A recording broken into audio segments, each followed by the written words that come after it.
The winter season is a beautiful time of year to get outside. From snowy mountaintops to frozen waterfalls, there is a lot to look forward to if you're looking to explore the Adirondacks this winter. However, this time of year is also known for dangerous, variable, and even deadly conditions.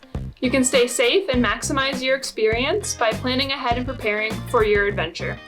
Let's go over 5 considerations for the winter season when planning your next outdoor adventure. First, check the conditions before you go and while you're traveling to the trailhead. Weather is a key determining factor when it comes to knowing whether it is safe or not to snowshoe or ski to your destination. This not only includes the weather for the day of your hike, but also the conditions from the days before. Has it been warm? Was there freezing rain or heavy snowfall? A warm spell just before your target date, for example, will raise water levels and make some water crossings impassable.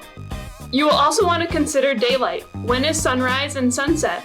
For much of the winter, you'll have between 8 to 9 hours of sunlight, meaning that it is crucial to have headlamps or flashlights in your backpack.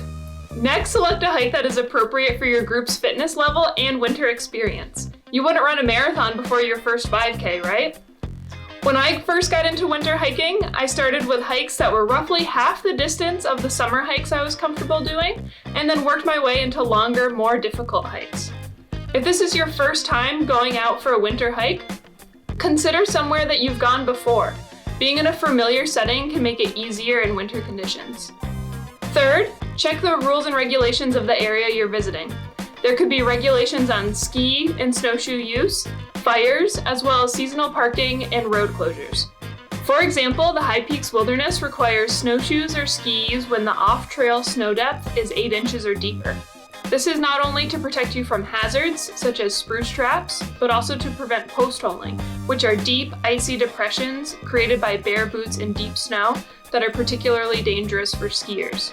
Now that you've done your research, it's time to pack. My winter day pack is significantly larger and heavier than my summertime day pack, and that's because it takes a lot more gear to keep me warm and safe in sub-freezing temperatures. In addition to the standard 10 essentials that you should bring on every hike, which you can learn about in our summer preparedness videos, there are 6 more items to carry within your group: a sleeping bag and sleeping pad, a stove to make a hot drink to help warm someone up.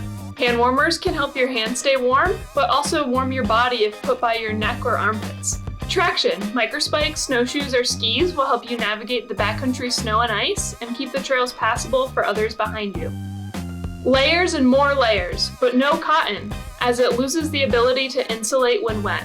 Finally, never hike alone. In winter, the risks are higher and time is of the essence to get out of an emergency situation.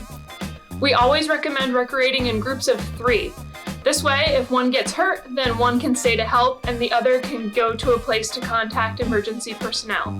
You can also spread out gear items among the group to help balance pack weight. If you need advice for your upcoming trip, our staff would be glad to help you out. You can contact our High Peaks Information Center using the contact info listed below. Have an enjoyable and safe winter hiking season.